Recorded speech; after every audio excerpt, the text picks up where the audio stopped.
Le lion, roi incontesté du règne animal, utilisé à maintes reprises dans les mythes et légendes ayant traversé les âges.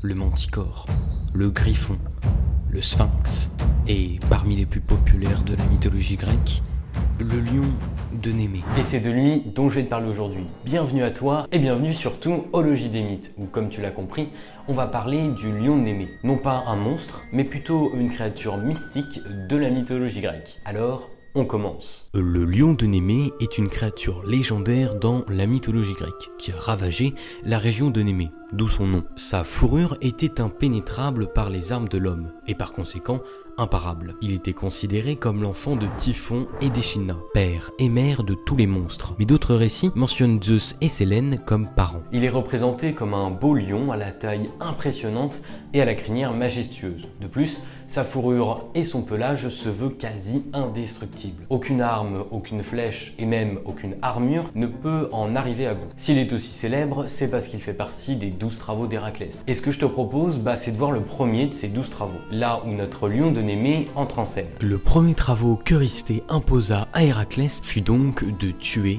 et de ramener le lion de Némée, dont la peau était si dure que ni le fer ni les reins ne pouvaient l'entamer. Parvenu à Clonéa, à mi-chemin entre Corinthe et Argos, Héraclès logea chez un berger, ou cultivateur selon les versions, du nom de Molorchos, dont le lion avait d'ailleurs tué le fils. Un jour, comme Molorchos était sur le point d'offrir un bélier à Héra pour obtenir ses faveurs, Héraclès le retena et lui demanda d'attendre un mois avant de faire un sacrifice avec le héros s'il revenait. Héraclès, au bout de quelques jours, arriva à Némée, mais comme le lion avait dépeuplé tous les environs, il ne trouva personne pour le renseigner, et ne vit d'ailleurs aucune empreinte du fauve. Après maintenant plusieurs heures de recherche, Héraclès se rendit au mont Trétos, et là, il aperçut le lion qui revenait à sa tanière, tout maculé du sang de sa dernière victime. Il tira une volée de flèches sur le fauve, mais elles rebondirent sur sa peau épaisse sans lui faire aucun mal. Le lion se contenta de lécher ses côtes en bâillant. Ensuite, il utilisa son épée qui plia comme un fétu de paille.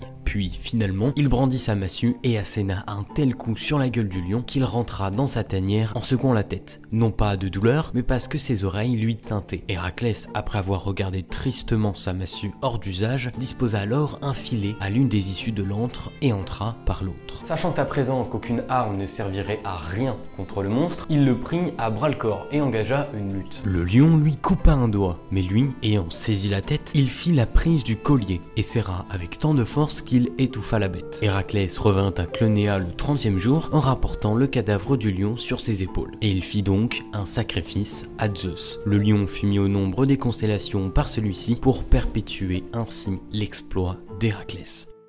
Et c'est ainsi que le lion de Némée mourut. Alors bien sûr, il y a eu probablement d'autres histoires avec le lion de Némée, mais je pense personnellement que la plus populaire restera tout de même celle de la rencontre légendaire entre le héros Héraclès et la bête de Némée. Pour ce qui est des représentations artistiques de la créature, on peut retrouver durant l'Antiquité romaine des masques acrotères, c'est-à-dire des socles ou des piédestals avec même parfois la tête d'Hercule coiffée de la peau du lion sur certains mausolées. Plusieurs peintres se sont aussi inspirés du lion de Némée, comme Pierre-Paul Rubens et son œuvre Hercule étranglant le lion de Némée. Et pour ce qui est du 8e art, bien évidemment dans les jeux vidéo, et plus précisément dans Assassin's Creed Odyssey 2018, une série de quêtes secondaires propose aux joueurs d'affronter plusieurs animaux légendaires, dont le lion de Némée. Il y a aussi Némélios, qui est un Pokémon de la 6e génération, apparu dans les jeux Pokémon X et Y. Il s'agit d'un lion de type feu et normal, dont le nom est directement inspiré du lion de Némée. Et enfin, pour finir, dans le littéraire, on peut citer le lion de Némée, une nouvelle policière d'Agatha Christie, mettant en scène le personnage d'Hercule